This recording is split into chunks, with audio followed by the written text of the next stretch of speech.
जुन्या वादावरून केलेल्या मारहाणीत जखमी झालेल्या एकाचा उपचारादरम्यान मृत्यू झाल्याची घटना वारगण कुंभारवाडी येथे घडली। या प्रकरणी 3 आरोपींविरुद्ध अकोट शहर पोलिसांनी खुनाचा गुन्हा दाखल केलाय।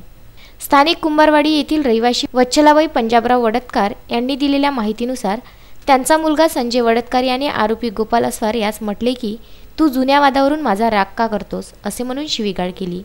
त्या कारणावरून आरोपी गोपाल मधुकर अस्वार, सुभाष मधुकर अस्वार, योगेश उर्फ गुड्डू अस्वार यांनी संगनमत करून वच्छलाबाईच्या मुलास लाथाबुक्क्यांनी मारहाण व शिवीगाळ करीत डोक्यावर काठीने मारहाण केल्याची घटना घडली। दरम्यान जखमी झालेल्या संजय वडतकार याचा उपचार सुरू असताना त्याचा मृत्यू झाला।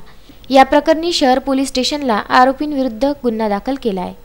शहर पोलिसांनी आरोपींना अटक केली असून पुढील तपास शहर पोलीस निरीक्षक संतोष महल्ले यांच्या मार्गदर्शनाखाली सुरू आहे। सारंग कराडे, विदर्भ न्यूज, अकोट।